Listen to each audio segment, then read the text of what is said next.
Bienvenidos a la charla fogonera anual número 19 de la Sociedad Legal de J. Reuben Clark. Esta charla fogonera está siendo transmitida desde el auditorio de las oficinas centrales de la Iglesia a las divisiones de abogados y estudiantes e individuos en todo el mundo. Agradecemos su presencia esta tarde. Mi nombre es Annette Wanless Jarvis y yo sirvo como la presidenta internacional de la Facultad de Derecho J. Reuben Clark. Tenemos el privilegio de tener al presidente Dallin H. Oaks de la primera presidencia de la Iglesia de Jesucristo de los Santos de los Últimos Días y su esposa Kristen, el elder Quentin L. Cook del Quórum de los Doso y su esposa Marion, el elder D. Todd Christopherson del Quórum de los Doso, Amen S. Corbett de la Presidencia General de Hombres Jóvenes y su esposa Jane, Gordon Smith de la Facultad de Derechos de la Universidad de Brigham Young y su esposa Sue. Tenemos a Forrest Hansen, director ejecutivo de la Sociedad Legal de J. Reuben Clark y su esposa Shannon, Mike Middleton, decano de Relaciones Externas y su esposa Flora, y por último, mi esposo, el doctor Joseph Jarvis. El elder Workman y su esposa Patricia y el elder Mike y su esposa Melissa se unen también a nosotros. Estamos agradecidos por el apoyo de la sociedad legal. Quiero expresar mi gratitud personal a Forrest Hansen y a los miembros de nuestro comité,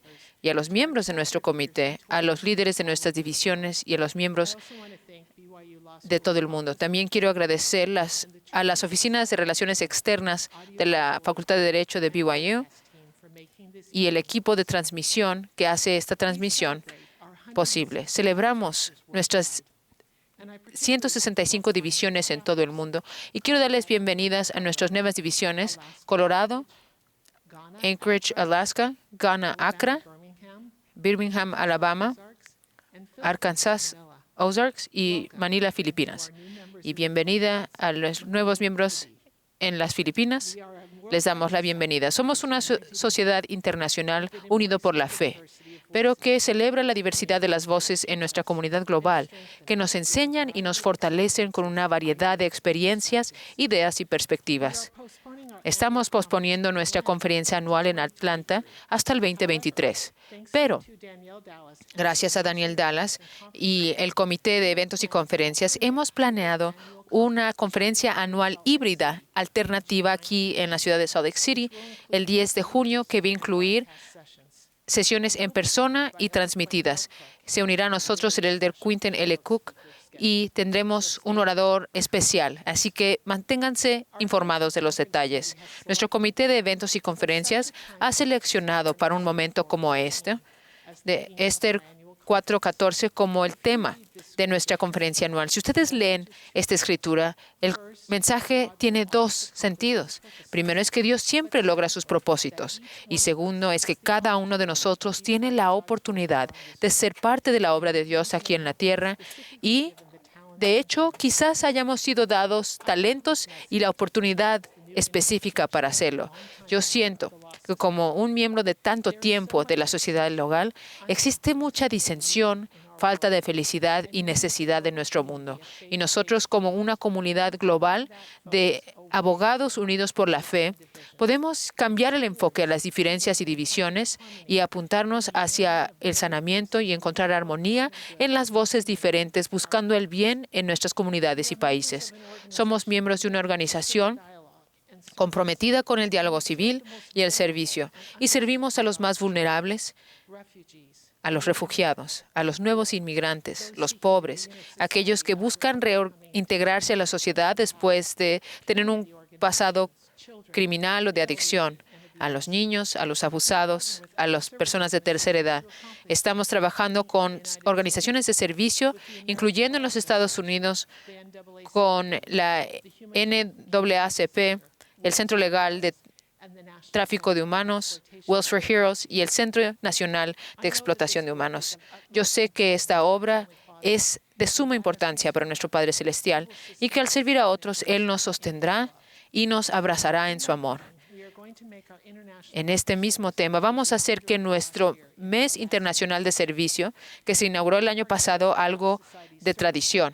Agradecemos al comité encabezado por Chad Mitchell y a los miembros del comité que están llevando a cabo esta iniciativa. El Comité de Servicio ha preparado materiales y sugerencias en cómo organizar proyectos gratuitos en sus divisiones, incluyendo la provisión de información y servicio que ustedes pueden llevar a cabo en las áreas de inmigración, necesidades de refugiados, reintegración, luchar contra el tráfico humano y ayudar con desastres naturales. Y busquen un artículo que viene próximamente por miembro del comité, Fabio Nascimento, que provee 5 tips para cómo llevar a cabo un servicio pro bono. Hoy vamos a escuchar de un ejemplo que nos motiva al darle a la División Brasil Noreste el Franklin S. Richards Public Service Award. Tenemos la capacidad de hacer el bien en todo el mundo y es un privilegio y una bendición servir como presidenta. En los siguientes 2 años espero conocerles cara a cara, poder escucharles y aprender de ustedes y expresar mi amor y mi gratitud por su servicio. Por favor, inscríbanse en nuestro sitio de Internet y busquen los eventos que vayan a suceder. Espero la conferencia de Canadá, que se llevará a cabo en abril 29 y 30, y la conferencia que se llevará a cabo en los Estados Unidos, las mujeres en la ley, en mayo. Esta semana celebramos el Día de Martin Luther King Jr. Él fue un activista de derechos civiles grande en nuestro país y él dio su vida por cambiar la discriminación en nuestra sociedad. Él nos recuerda que la pregunta más urgente y persistente de la vida es ¿qué estás haciendo por otros? Esa es una pregunta muy importante que se deben hacer. Y como una sociedad legal dedicados al servicio, tenemos una respuesta individualmente y colectivamente a esta pregunta. Que seamos inspirados a encontrar nuevas maneras de utilizar nuestras habilidades legales para bendecir nuestras comunidades, países y los hijos de Dios. Nuestro programa esta tarde se llevará a cabo de la siguiente manera. Kyle Friant, presidente elegido de la División Estudiantil de la Universidad de Utah, dará la oración. Después de la oración, Margaret Jarvis, una estudiante 1L en la Facultad de Derecho J. Reuben Clark, cantará Make Us One, acompañada por Lorraine Wood. No es una coincidencia que Margaret y yo compartimos el mismo apellido. Ella es mi hija y la única de mis 5 hijos que me siguió los pasos y estudió Derecho. Y yo espero que entonces tenga una afiliación de toda la vida con la sociedad legal. Ella y mi nieto de 6 meses me llenan de gozo. Y Lorraine Wanless Wood es mi hermana. Entonces, ustedes pueden ver que hubo mucho el tratar de convencer a familia para que ellos llevaran a cabo el número musical. Y estoy muy complacida con la selección que hizo mi hija de cantar esta canción y entiendo que Sally DeFord nos acompañe virtualmente. Espero que escuchen cuidadosamente la letra de esta canción, porque describe lo que queremos lograr como sociedad legal. Después del número musical, se otorgará el Franklin S. Richards Public Service Award y la presentará Gordon Smith. Después de que se presente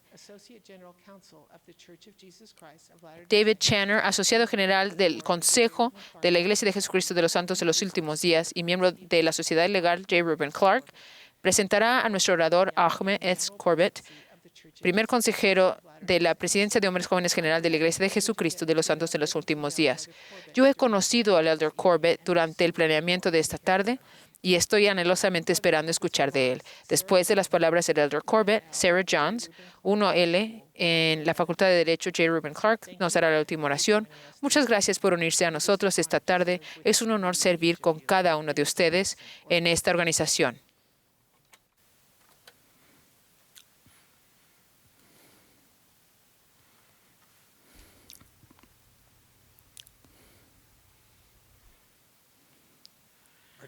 Nuestro querido Padre Celestial, estamos tan agradecidos por la oportunidad de reunirnos en esta tarde, agradecidos por la oportunidad de estar progresando en esta obra para elevar a aquellos a nuestro alrededor a través de la ley. Por favor, bendícenos para que podamos encontrar oportunidades y tener experiencias para ayudar a los más vulnerables entre nosotros, que podamos siempre buscar ser discípulos de Jesucristo en todo lo que hacemos. Por favor, bendice para que podamos buscar continuamente oportunidades para ser capaces de elevar y compartir de tu amor, para que podamos utilizar la práctica de la ley para glorificarte y para elevar a cada uno de tus hijos. Nos sentimos increíblemente bendecidos de estar en el mundo en esta época. También pedimos una bendición para todos aquellos que sufren por la pandemia de COVID-19. Por favor, bendice a los trabajadores de la salud, a todos aquellos que tienen dificultad, para los que se aseguran para que los más vulnerables de nuestras sociedades sean protegidos. Estamos muy agradecidos por tu Hijo Jesucristo, por su gracia y por su amor. Por favor, bendícenos en esta noche para que seamos elevados y que podamos llevar el mensaje que escuchemos aquí en esta noche a nuestras vidas y prácticas diarias y que podamos utilizarlos para enriquecer y mejorar a aquellos que nos rodean también. Te amamos y decimos estas cosas en el nombre de Jesucristo. Amén.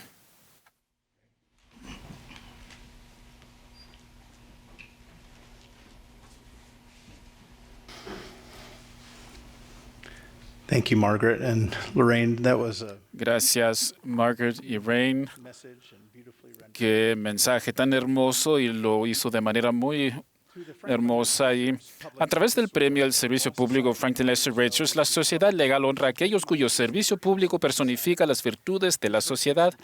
Estas virtudes incluyen el servicio a los pobres y desfavorecidos, así como un alcance que fomente una mayor comprensión del Estado de Derecho y la capacidad de la comunidad jurídica para brindar justicia para todos. Franklin Snyder Richards, homónimo del premio, fue el primer consejero general de la Iglesia de Jesucristo de los Santos de los Últimos Días. Nombrado en enero de 1890, Franklin Richards continuó en esa asignación hasta su muerte el 4 de septiembre de 1934. Defensor clave de la Iglesia y sus líderes durante el período tumultuoso de fines del siglo XIX, fue un defensor del sufragio femenino, legislador y miembro de la Convención Constitucional del Estado de Utah de 1895. Sus valientes esfuerzos para defender y promover los derechos de las minorías impopulares, marginadas y perseguidas abrieron la puerta al crecimiento y la oportunidad para innumerables hombres y mujeres. El ganador del premio al servicio de este año es la División del Noreste de Brasil. La División del Noreste de Brasil ha mostrado un servicio extraordinario durante los últimos 10 años. Solo esa división ha realizado más de 400 proyectos de servicio pro bono para aquellos que no podían pagar los servicios legales. Los miembros de la división se han asociado con organizaciones de servicio locales para promover la misión de la sociedad legal. Por ejemplo, han asistido a defensores públicos, redactado peticiones judiciales, representado a ancianos y ciudadanos desfavorecidos en disputas de tierras, ofrecido conferencias de educación legal a menores, entre otras actividades pro bono. Vinicius Veras aceptará el premio en nombre de la División del Noreste de Brasil. Vini es un egresado valorado del programa LLM en la Facultad de Derecho de BYU. Es brasileño y el expresidente de la División de la Sociedad Legal de J. Ruben Clark, Sorocaba. Felicidades a la División Noreste de Brasil.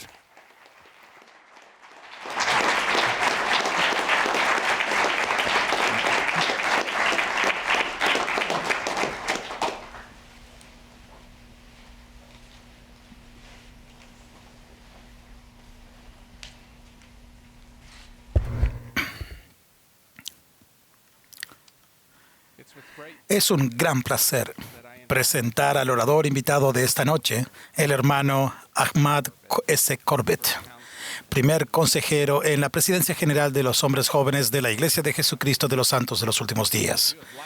Como probablemente hayan visto en los materiales que anunciaron el programa de esta noche, el hermano Corbett es abogado, ejecutivo, administrador, representante de la Iglesia, erudito, educador y consultor consumado. Él ciertamente es todas estas cosas y mucho, mucho más.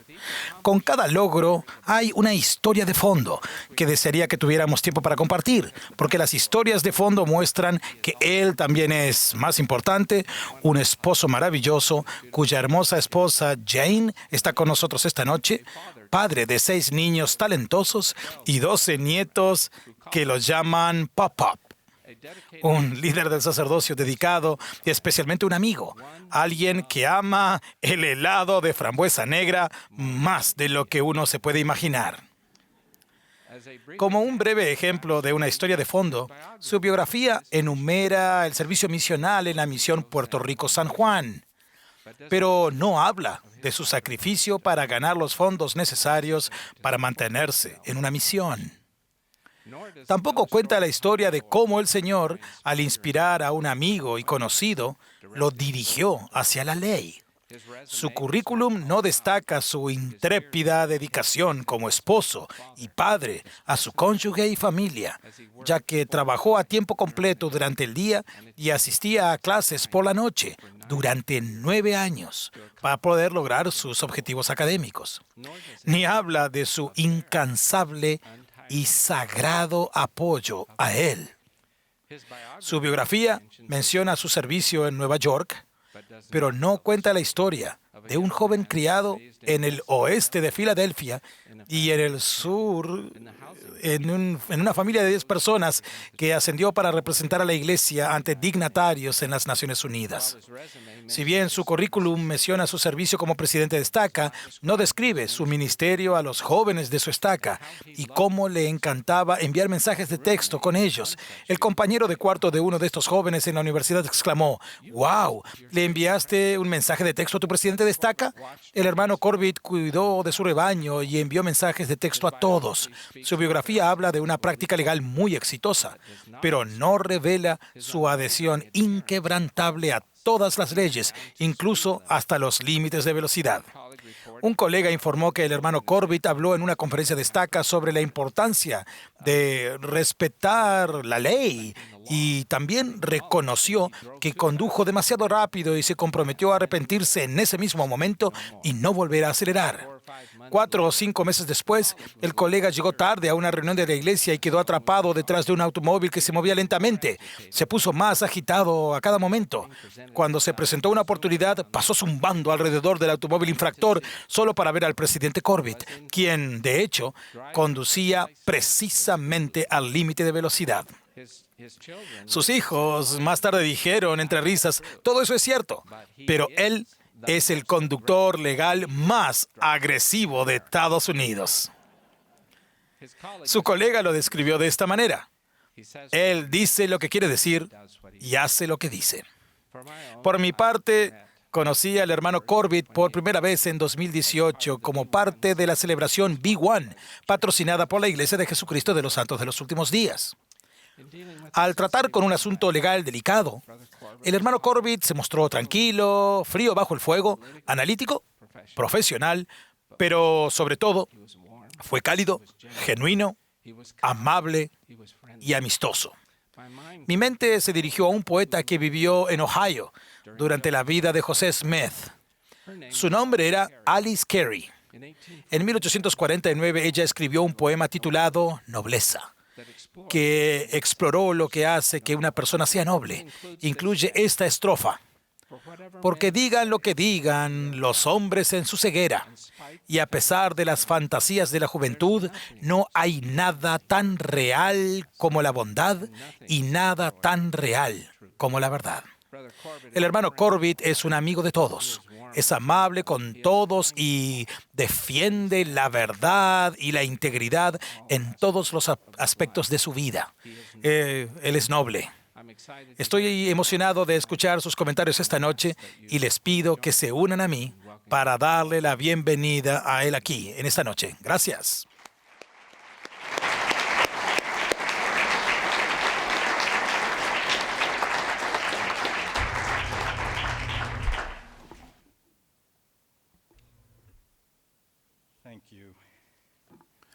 Gracias, David, por esa introducción esa presentación tan generosa. Y me abrí hacia Jane y le dije: qué bueno que no le hayan puesto una máquina poligráfica. Presidente y hermano Oaks, miembros de los 12 y hermano Cook, nos honran a todos con su presencia aquí esta noche. y apreciamos muchísimo y les amamos y les sostenemos y agradecemos todo el liderazgo de la sociedad legal de la J. Reuben Clark, que está detrás de mí. Nos honran con su presencia y agradecemos tanto a todos los estudiantes en Derecho quienes asisten tanto presencial como virtualmente.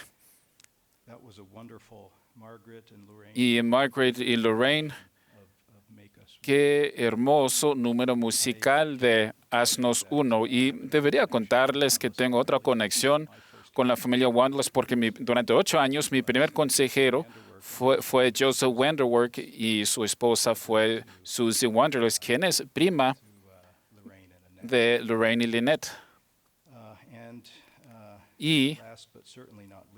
Y finalmente, pero definitivamente no por último, reconozco y aprecio y agradezco al Señor y como solía decir en la República Dominicana, mi esposa del artículo número 13, porque es una persona maravillosa a quien agradezco profundamente. La presidenta Camille N. Johnson, presidenta general de la primaria, dijo en la conferencia general de octubre, quien fue abogado durante 38 años, dijo lo siguiente: aunque por lo general sea imprudente para un abogado litigante hacer una pregunta a un testigo sin conocer la respuesta, en nuestro caso, el de los seguidores de Cristo, sucede lo contrario. Esta noche voy a hacer muchas preguntas y voy a dejar a ustedes la decisión de determinar si estoy siguiendo su consejo. Empiezo con 2 preguntas. Dios tiene una responsabilidad especial para los abogados de los últimos días, para sus propósitos en esos últimos días. Y si es el caso, entonces, ¿por qué? Porque sí me parece que da esas prioridades a los abogados de los últimos días por medio del Libro de Mormón, los profetas antiguos y modernos y su establecimiento de la Constitución de los Estados Unidos. Primeramente, el Libro de Mormón. En la ley de propiedades del hemisferio occidental hay una ley que pocas personas que no son abogadas conocen, pero beneficiaría mucho a mucha gente conocerlo, porque no es tanto por su doctrina jurídica, sino sus implicaciones espirituales para todos los habitantes de las Américas. Invito a nuestros hermanos y hermanas y amigos en este devocional, esta charla fogonera global, que viven fuera de las Américas, que consideren si corresponde de manera paralela principios paralelos en sus naciones. En los Estados Unidos y en otras jurisdicciones del mundo, las partes originales a un traspaso de propiedad pueden ponerse de acuerdo de algún uso en particular de dicha propiedad y podrían acordar que el uso obliga a los propietarios de la tierra. Y eso incluye en perpetuidad y todos los sucesores de las partes originales, independientemente de su identidad o su fecha de traspaso, tienen derecho a todos los beneficios del acuerdo y están sujetos a todas sus obligaciones y restricciones. Esta doctrina jurídica se llama obligación propter rem. En inglés es un convenio que corresponde a la propiedad o al terreno, y en Estados Unidos deben corresponder 3 condiciones para que sea una obligación propter rem. Primeramente, las partes del convenio deben tener la intención de hacerlo y mostrar explícitamente esta intención por escrito. Número 2, los propietarios subsiguientes deben contar con un aviso del convenio, y es por eso que el mismo debe ser explícito y por escrito. Y número 3, el convenio, la obligación, debe relacionarse con o afectarse a la tierra y el uso de la misma. Ahora, ¿por qué es este documento tan importante para los habitantes de las Américas? Porque, como habrán percibido, es en similitud de los tratos de Dios con esta tierra y sus habitantes.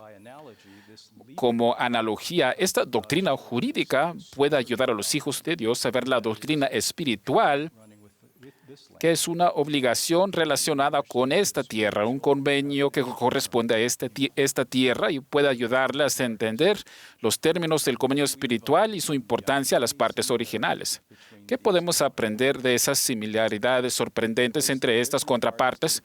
Por supuesto que las partes originales con el convenio que corresponde a esta tierra es el Señor y sus profetas antiguos, y las intenciones de esas partes son explícitas y las contienen por lo menos 2 escrituras que se encuentran en el libro de Mormón, otro testamento de Jesucristo.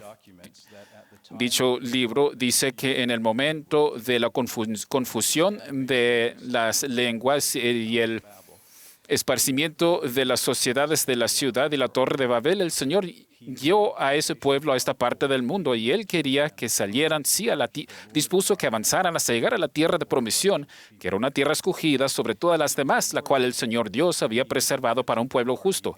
Esta era la tierra del Señor y Él era la parte y el otorgador original en ese traspaso americano. Y lo sigue siendo. Y siglos después, en 600 a.C., el Señor utilizó un lenguaje de otorgador semejante con otros habitantes provenientes del Medio Oriente, porque sucedió que yo, el Señor, dije, bendito eres tú, Nefi, porque te guiaré a una tierra de promisión, una tierra que te he preparado. Y esas declaraciones, entre otras, indican que no solamente la tierra debe pertenecer al Señor, sino que también su intención clara como la parte que la ha preservado y preparado para traspasarla por propósitos especiales y para pueblos particulares. Según el diccionario de la Biblia, un convenio significa un acuerdo entre el hombre y Dios. Y en este caso es importante saber que las dos partes del acuerdo no son partes contratantes, independientes e iguales. Dios establece las condiciones y el hombre las acepta. En principios del Evangelio, Dios establece las condiciones de sus convenios y las revela a sus profetas. En los dos traspasos que se mencionan, las partes profetas fueron primero el hermano de Jared y posteriormente los profetas Lehi y Nefi. Y con el tiempo otros profetas llegaron a ser testigos y sucesores de este convenio, y sucesores de sus otorgadores originales. Y por lo tanto, sus intenciones son explícitas en sus escritos en el libro de Mormón. ¿Y qué tal un aviso justo a un convenio a los sucesores de las partes originales? El libro de Mormón, de manera repetida y equitativa, pone a las civilizaciones americanas, incluida la nuestra, les da una notificación de su convenio y sus términos. Y el Señor mismo dice que es un nuevo convenio, sí, el libro de Mormón. Y si bien se ha depositado en la tierra misma para salir como una voz del polvo, el libro de Mormón no es un documento jurídico escondido en alguna parte escondida del registro civil, sino que por el contrario se sacó a la luz de manera bastante pública para que todo el mundo lo viera. De hecho, fue revelado por un ángel y descubierto por un adolescente y escrito en planchas de oro, y se devolvió al ángel para que ya no estuviera disponible para su inspección, y lo atestiguaron millones a manera espiritual. Desde su publicación inicial en 1830 y hasta la actualidad, el libro de Mormón ha inundado virtualmente la tierra y se ha convertido en uno de los libros más influenciales de todos los tiempos. La tercera condición para una obligación propter rem es que se afecte y se relacione con el terreno. Recuerden que Dios establece los términos y el hombre los acepta, y esto incluye la manera de uso de la tierra o lo que lo afecta y lo concierne desde la perspectiva de Dios.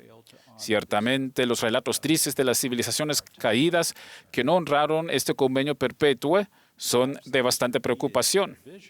Tal vez la disposición que más se nos recuerda es esa disposición binaria entre las civilizaciones americanas antiguas, porque Lehi dijo que Dios ha dicho, si guardáis mis mandamientos, prosperaréis en la tierra, pero si no guardáis mis mandamientos, seréis desechados de mi presencia. El Señor hizo una declaración similar a los antiguos jareditas y había jurado en su ira al hermano de Jared que quienes poseyeran esta tierra de promisión, desde entonces y para siempre, deberían servirlo a Él, el verdadero y único Dios, o serían exterminados cuando cayera sobre ellos la plenitud de su ira, cuando hayan madurado en la iniquidad. Esas declaraciones dejan muy claro cuál es el convenio y cuál es la intención de su otorgador inicial de que corresponda con la tierra en perpetuidad y para siempre jamás, porque así es el decreto sempiterno de Dios. Y todo eso se comunicó a ambos conjuntos de futuros habitantes previo a y como condición de su posesión de la tierra. Y sin embargo, generaciones después de su llegada a las costas de alguna parte de esta tierra del convenio, el pueblo jaredita experimentó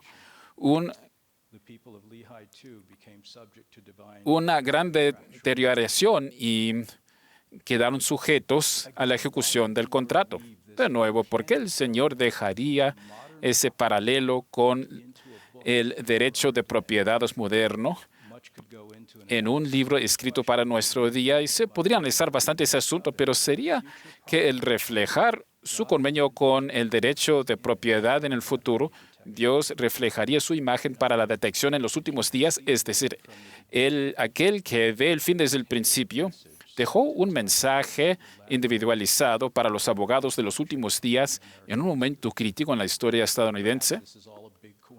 Tal vez todo eso sea una gran coincidencia y tal vez el quiasmo en el libro de Mormón también lo es. Pero si las respuestas a estas preguntas es un sí, entonces, ¿qué podría estar diciendo el Señor y qué querría que hiciéramos nosotros?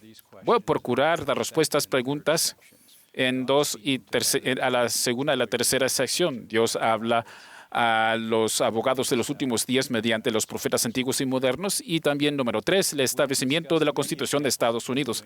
Hemos descubierto muchas formas en las cuales Él lo ha hecho mediante los profetas modernos y últimamente lo ha hecho cada vez más seguido y a través de una gran variedad de profetas y apóstoles. Y tan solo en el foro anual G20 de los últimos años, estos siervos del Señor han recordado al mundo de la bendición valorada de la libertad religiosa y advertido en cuanto a la pérdida de la misma, incluso durante una pandemia. Y varios han invitado a una mayor unidad y han expresado el agradecimiento por el servicio y el bien de los demás, de las demás religiones, y han prometido solidaridad en medio de la persecución y han hecho lo mismo en las universidades y en otras plataformas. El elder D. Todd Christofferson hizo lo mismo en Argentina, en la reunión del G20 allá. Él se encuentra presente esta noche y en nuestra propia conferencia general del mes de abril pasado, el presidente Dallin H. Oaks dijo lo siguiente: nuestra creencia en la inspiración divina otorga a los santos de los últimos días una responsabilidad única de sostener y defender la Constitución de los Estados Unidos y los principios del constitucionalismo donde quiera que vivamos. Yo sugiero que esto implique una mayor responsabilidad para que también lo hagan los abogados santos de los últimos días. Ahora, número 3, Dios comunica especialmente con los abogados de los últimos días mediante su establecimiento de la Constitución de Estados Unidos. Y en cuanto a ello, voy a volver al asunto de la obligación propter rem, porque Ley habló sobre otros dos asuntos respecto a este convenio. Primero, dijo que hemos obtenido una tierra de promisión, una tierra que el Señor Dios hizo convenio conmigo de que y con mis hijos para siempre. Y luego habla de la disposición más amplia. ¿Qué implicación interesante escuchan en lo siguiente?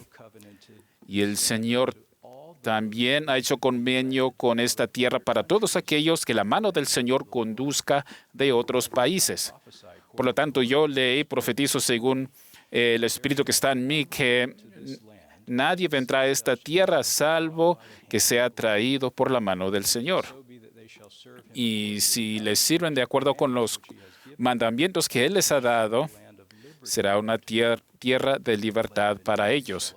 Pero si abunda la iniquidad, quedará condenada para ellos esta tierra, pero para los justos será una bendición para siempre. La diversidad internacional ahora sobre esta tierra parece confirmar que Dios pretendía que esta tierra fuese el anfitrión de una variedad sin precedente de la variedad de diversas partes de la tierra, pero con la historia de la guerra racial y disputas y la inservidumbre, la esclavitud, etc., ¿cómo podrían vivir juntos en una sola tierra y ser gobernados en paz y en armonía. La historia mundial sugiere que eso llevaría a una gran pelea dentro de la jaula. ¿Cómo sería posible que nuestro Padre Celestial, que ha hecho todos los hombres de una sola sangre para que moraran sobre la tierra y quien manda a sus hijos a que se amen unos a otros y sean uno,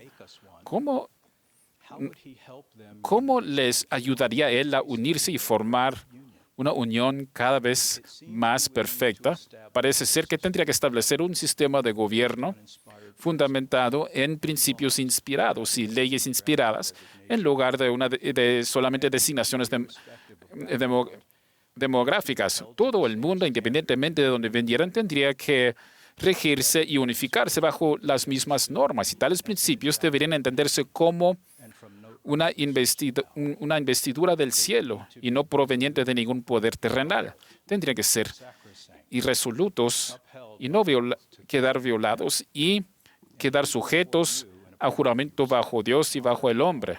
Y para aquello que respeta la ley moderna, entre ellos los principios de la libertad, de la equidad y el debido derecho y el aviso justo, debería establecer ese sistema por escrito. Pero, ¿con qué motivo? ¿Acaso las personas no tenderían a tener menos conflictos en esas sociedades?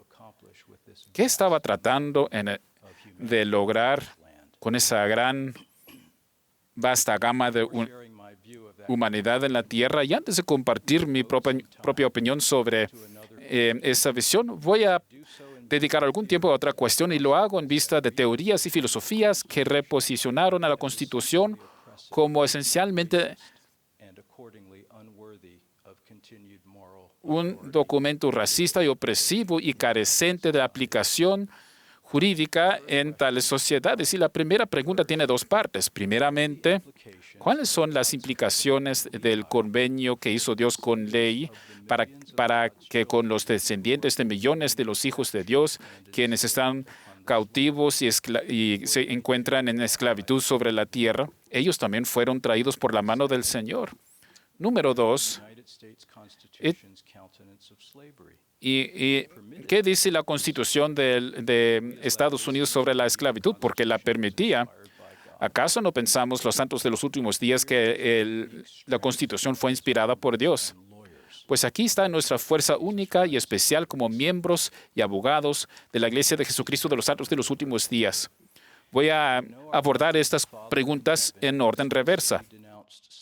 Sabemos que nuestro Padre Celestial denunció específicamente la esclavitud porque declaró por medio de José Smith que no es justo que hombre alguno fuese esclavo uno de otro. Y por tal propósito he establecido la Constitución sobre esta tierra. ¿Cuál era el propósito de Dios en establecer la Constitución de los Estados Unidos?, preguntó el presidente Oaks a los espectadores de la conferencia. Lo vemos en la doctrina del albedrío moral, dijo él. ¿Por qué? Para que todo hombre pueda actuar en doctrina y principio según el albedrío moral que yo le he dado. Y esa ley, que es constitucional, corroba eso y pertenece a toda la humanidad, afirmó el Señor. Y parece que hasta el Señor anticipó las disputas sobre la naturaleza de la persona.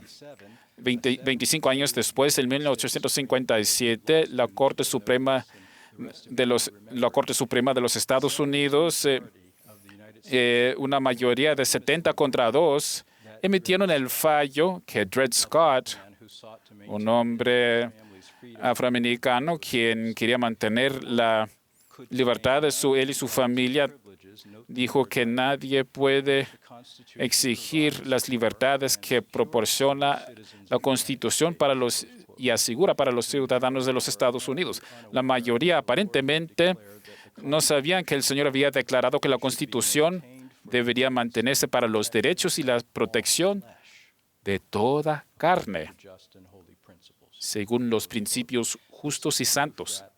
Y esto es prueba de que, igual como algunos en la comunidad jurídica de Nefi, cuando los abogados y jueces se desvían del conocimiento de la verdadera naturaleza de nuestro Padre Celestial y de su doctrina, omitimos ver la mano y el propósito del Señor, y en todo entonces sucede toda clase de maldades que son perjudiciales para otros. Como el presidente Oaks observó, él dijo lo siguiente: no vemos inspiración en cada decisión de la Corte Suprema al interpretar la Constitución. Y, por cierto, este discurso se escribió antes de que yo recibiera la lista de los que iban a asistir, para que lo sepan. Pero al ver la mano del Señor y en el establecimiento de la Constitución, lo escuchamos hablarnos sobre sus grandes propósitos. ¿Qué tal el convenio de Dios con ley y su relación con los pueblos esclavos que fueron traídos a las Américas? Yo pienso en el trágico abuso de los seguidores de Cristo en la ciudad de Amonía en el libro de Mormón. Estaban enojados con Alma y Molec, y por lo tanto las autoridades de esa ciudad, que eran jueces y abogados que se habían desviado de la verdadera religión, echaron a los creyentes, incluso a sus hijos, en un fuego, y se estaban mofando de la tierra se estaban mofando del infierno contra el cual estos profetas les habían advertido, y pensaron: ¿cómo podemos presenciar ese horrible escenario? Tal vez así habríamos reaccionado nosotros si, siendo todavía espíritus no nacidos en nuestro Padre Celestial, nos habíamos enterado de los esclavos en este país. Dice en el libro de Mormón: porque aquí el Señor mismo, dijo Alma, los recibe para sí mismo en gloria. Y luego responde a una de las preguntas más complejas de la humanidad y establece la respuesta para mí en cuanto a lo de la mano del Señor, porque dice que Dios permite que eso suceda a los hijos de los hombres según la dureza de sus corazones, para que el juicio que Él ejercerá sobre ellos en su ira será justa, y la sangre de los inocentes será un testigo contra ellos, sí, y clamará fervientemente contra ellos en el postrer día. En los Estados Unidos, dichos juicios llegaron. En el día de la Navidad, 28 años antes del comienzo de la Guerra Civil de Estados Unidos, cuando el odio racial era fuerte y se mofaba de la canción Paz y Buena Voluntad sobre la Tierra, el profeta José Smith declaró: yo profetizo en el nombre del Señor Dios que el comienzo de las dificultades que causarán gran derramamiento de sangre antes de la venida del hombre será en Carolina del Sur. Él pensaba que se trataría de la esclavitud a la cual estaba puesta la iglesia y que terminaría en la miseria, la muerte de muchas almas, como dijo él. Y como yo lo veo, traídos por las manos del Señor. No que el Señor había traído a esclavos negros aquí, sino más bien yo lo percibo como algo que un Dios que llora lo permitió dolorosamente. Y veo un Padre sabio quien permitiría que la iniquidad de otros hijos suyos liberaran a toda carne entre toda la gente del mundo y durante siglos venideros. Y por lo tanto, en los intereses del antirracismo, sería debilitar los mismos medios que utiliza Dios para liberar a la gente negra y toda la gente. Sería como cortar un frutal que es la fuente primordial de la comida para uno, debido a que algunos de sus plantas originales participaban en la esclavitud, a pesar de que Dios dio el aumento. O como, por ejemplo, aplastar las partes sustentadoras de un puente, a pesar de que el gran arquitecto la erigió para conducir a toda la humanidad sobre la gran brecha del conflicto racial. Y quiero reconocer, como le hizo el presidente Oaks en el Festival de la Libertad del año pasado, que nuestra constitución original proveniente de 1787, Condoleezza Rice, quien ella misma era miembro de esa gran minoría nuestra, ella misma dijo que la Constitución contaba con algunos defectos originales. Sin embargo, dijo él, era nuestra mejor esperanza para el autogobierno y nuestra libertad, y sigue siéndolo. También reconocemos que el flujo de la Constitución no fue en su estructura. Bueno, su defecto principal fue en la falta de aplicación de esos beneficios a todos los hijos de Dios. Gracias sea a nuestro Padre Celestial que Él respondió a esa canción de esta nación. América, América, Dios repare todo defecto tuyo. Confirma en autocontrol tu libertad y tu ley. Y tal vez eso es lo que quería decir Alexis de Tocqueville cuando él observó el gran privilegio de los estadounidenses, que no solamente consistía en que tuvieran más conocimiento que las otras naciones, sino en que pudieran reparar las faltas que llegaran a cometer. Prosigue el presidente Oaks: seamos unidos en defender los grandes principios de la Constitución de los Estados Unidos y en utilizar nuestras preciosas libertades para avanzar la obra de nuestra fe y para servir a nuestro prójimo. Dios Todopoderoso nos ha dado nuestra inspirada Constitución de los Estados Unidos. Y funciona el plan de nuestro Padre Celestial. Fíjense en el bien incalculable que ha causado la Constitución en este país y en el mundo, no solo para liberar a los esclavos, sino también en buscar la felicidad. Pienso en lo que ha sucedido a pesar de una gran oposición, de que hizo posible que esta nación venciera la esclavitud y que combatiera y peleara una gran guerra civil mayormente sobre ese asunto, y que deshiciera las leyes Jim Crow y que se establecieran derechos civiles y que prevaleciera contra asesinatos contra líderes civiles y gubernamentales. Y hablando de su importancia histórica, llegó hasta elegir a un presidente birracial, no una, sino 2 veces. Y todo eso es testimonio al gran poder y milagro del establecimiento de la Constitución. ¿Ha funcionado la Constitución de los Estados Unidos? 3 palabras latinas que conoce todo abogado. Rase ipso locutor. Habla por sí mismo. ¿Y qué tal la historia y la herencia? ¿Acaso nunca hemos de mirar hacia atrás? Yo aprendo algo importante de Alma, porque él miró hacia atrás y lo hizo para aumentar su fe. Y que el elder Holland dijo que siempre señalase al futuro. Dijo Alma lo siguiente, dijo: os digo, hermanos míos que pertenecéis a esta iglesia, habéis recordado suficientemente la cautividad de vuestros padres. Nadie podía liberarlos sino el Dios de Abraham, de Isaac y de Jacob, y Él ciertamente los liberó en sus aflicciones. También me fortalecen la tradición y el ejemplo de los santos de los últimos días, sobre todo entre los descendientes de los pioneros. Muchos miran atrás en las palabras del reverendo Dr. Amos E. Brown de la NAACP, no para estar enojados, sino mejores, para mirar hacia adelante con fe en cada paso. Y este modelo puede ser instrucción y dará poder para toda cultura o persona que salga del pasado. Ahora dije que iba a hablar acerca de lo que me parece ser la gran visión de nuestro Padre Celestial para juntar a una gran mezcla de sus hijos en una sola tierra, porque su modelo parece ser que sus hijos vean su ideal o que empiecen con el fin en mente, como lo diría el presidente Nelson. Así que parece ser que primeramente juntaría a toda clase de itas en un solo pueblo, en la misma tierra, según su convenio con ley. Mediante el Evangelio restaurado, finalmente los transformaría a ser un solo pueblo en Cristo, sin itas. Su establecimiento de la Constitución y, sobre todo, las disposiciones de la primera enmienda en cuanto a la libertad religiosa harían posible que ellos guardaran su ley.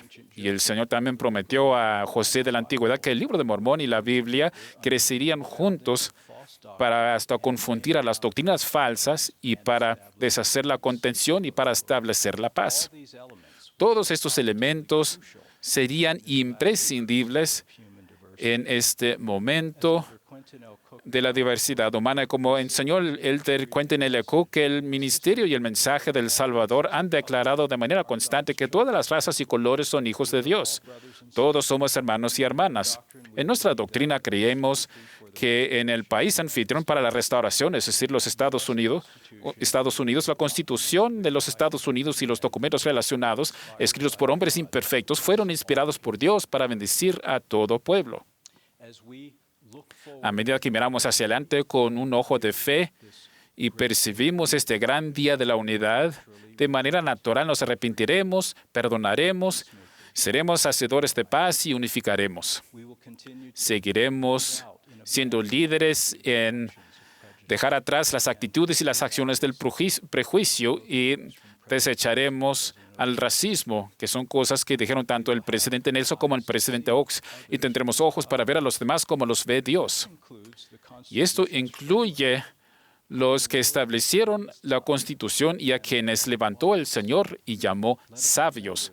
Recordemos que Él permitió que comparecieran ante un profeta en un santo templo para solicitar y recibir sus ordenanzas y convenios sagrados.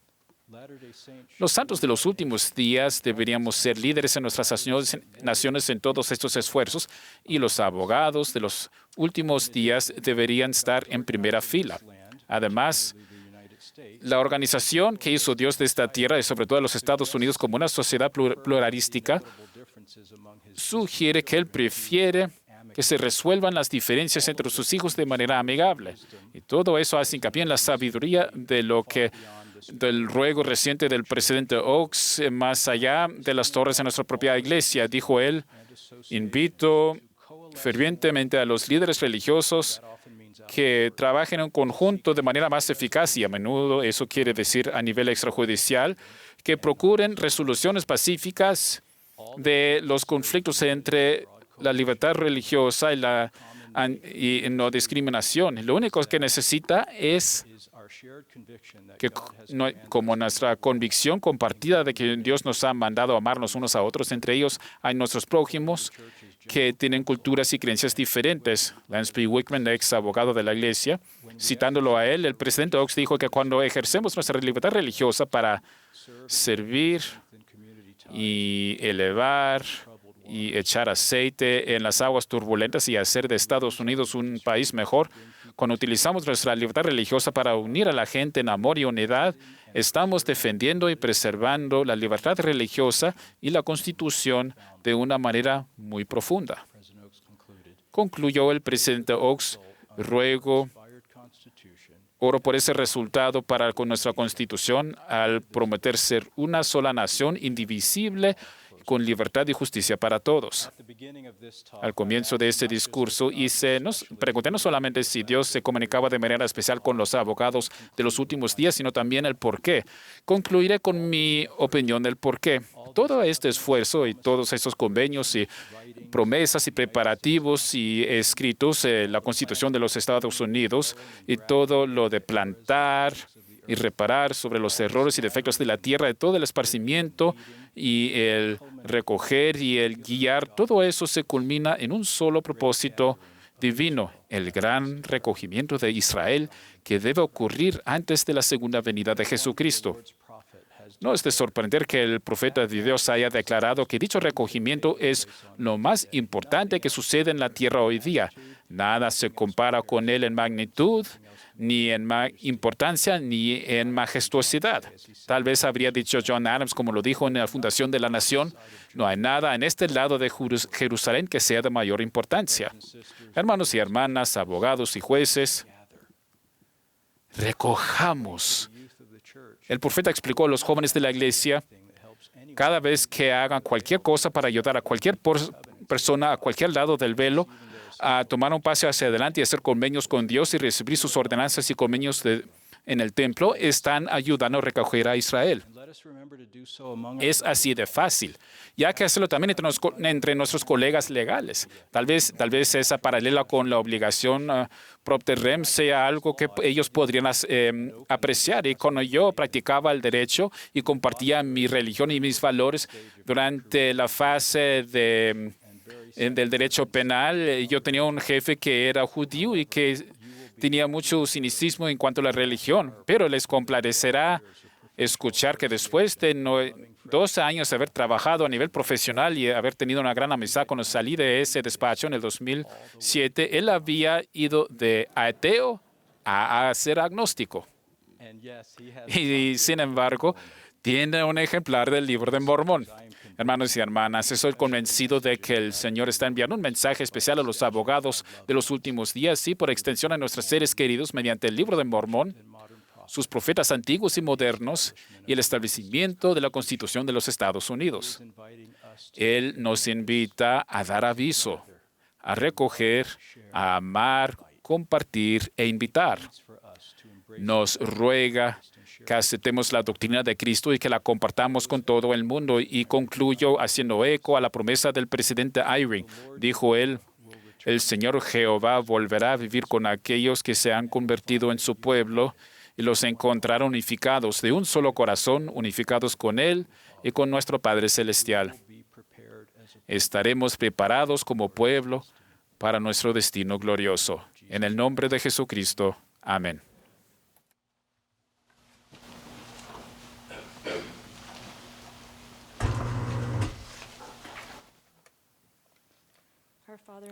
Nuestro Padre Celestial, estamos tan agradecidos por la oportunidad que hemos tenido de reunirnos como amigos en la fe y amigos en la ley. Estamos agradecidos por nuevas divisiones que se agregarán a nuestra sociedad legal y rogamos que tengamos tu ayuda al expandir nuestra sociedad en otros países para poder crear más amigos en la ley y ser unidos en nuestras metas de promulgar la libertad en todo el mundo. Estamos agradecidos por nuestro liderazgo. Rogamos que ellos puedan ser inspirados y para que ellos puedan saber cómo promover nuestras metas. Te amamos y amamos a nuestro Salvador Jesucristo y decimos esto con gratitud en su nombre, el nombre de Jesucristo. Amén.